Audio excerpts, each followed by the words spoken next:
Hey family, it's Dr. Sabrina here, and it is time for day number 17 of the 28 Days of Love. I am your host, Dr. Sabrina, the people expert, as I help people with people, even if that person is themselves. And so we are in the middle of our 5 stages of a love relationship.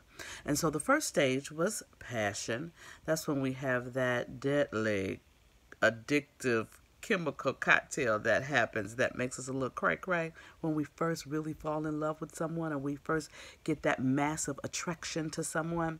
Then stage 2 is the power struggle stage, and that's when we have to learn how to fight. We have to learn how to navigate conflict because conflict is a coming. Then stage number 3 is permanence.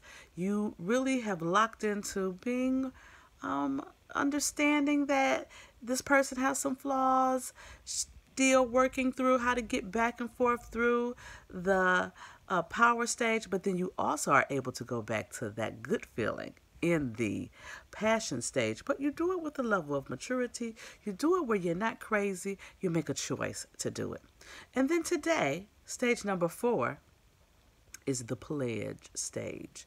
And in the pledge stage, you are fully surrendered to the reality that you and your mate have flaws.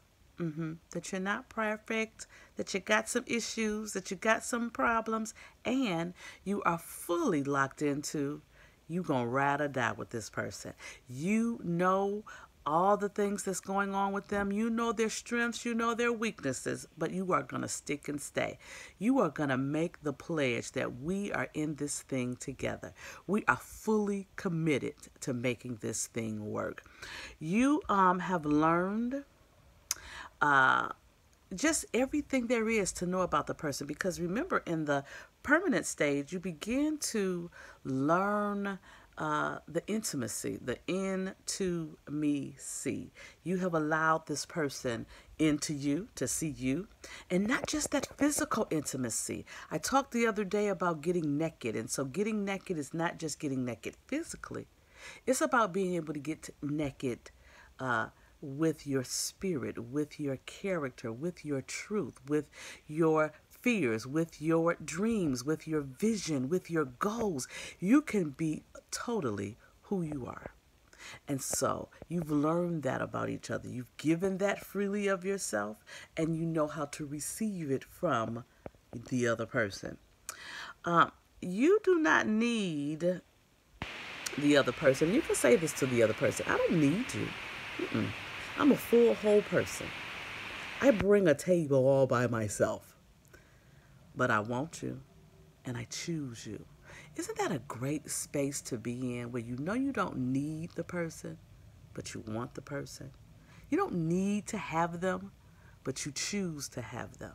And at the end of the day, that's really the type of love that you want, the type of love that you choose.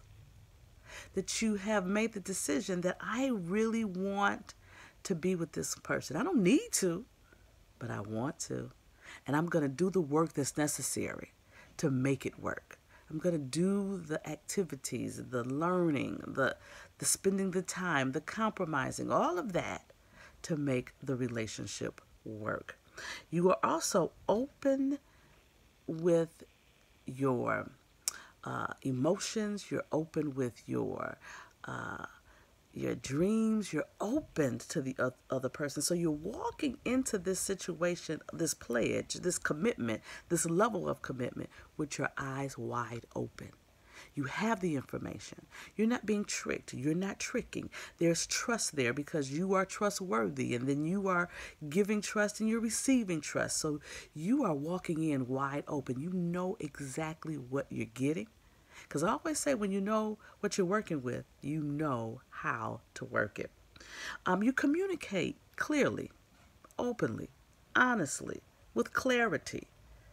You know how to clearly communicate. So not only are you always talking, but you know when to listen. There's times where you're just supposed to listen. You're not supposed to give your input. Sometimes the person just needs you to listen. They just need you to hear. And you have gotten that with your mate.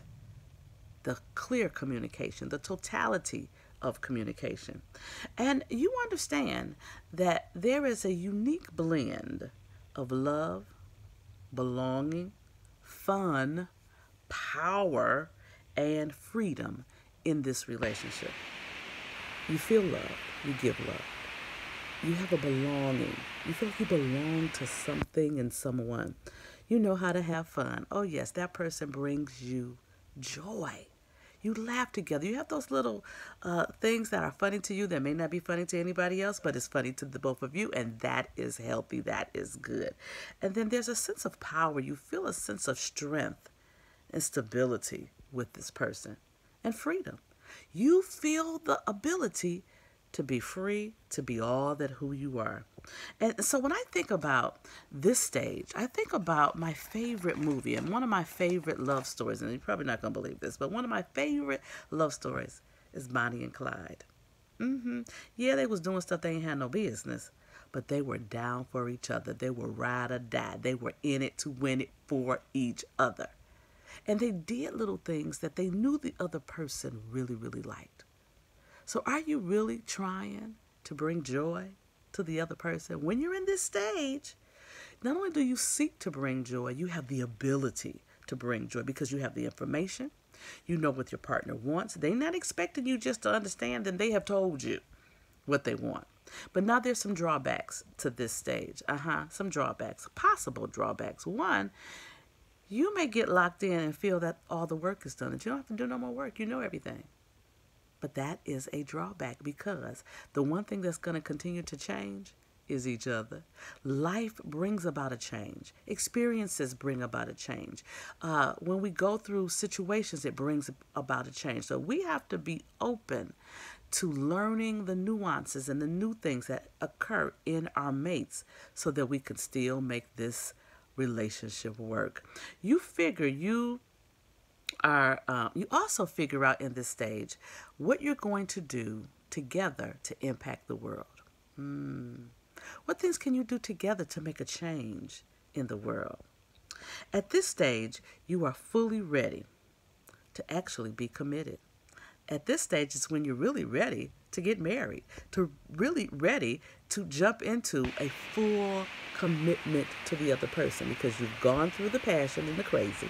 You've gone through the power struggle. You figured out all the nuances and difficulties and how you're going to get past them, and you got locked into the permanent state. So when you've done all those three and you move into four, you're ready for a pledge and for a commitment.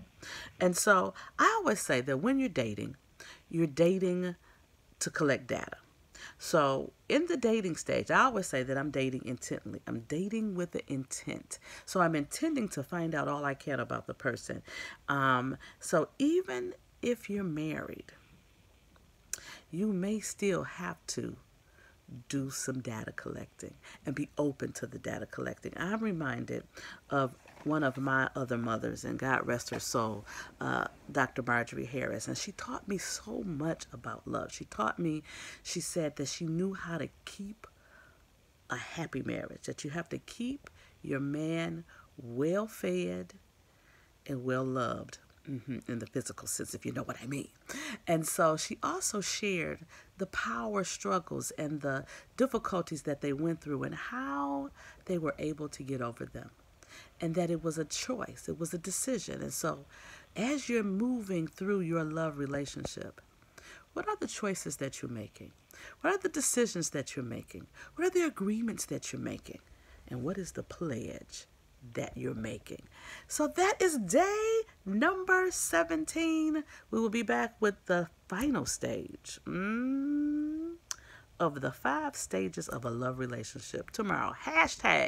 #28 Days of Love. See you tomorrow.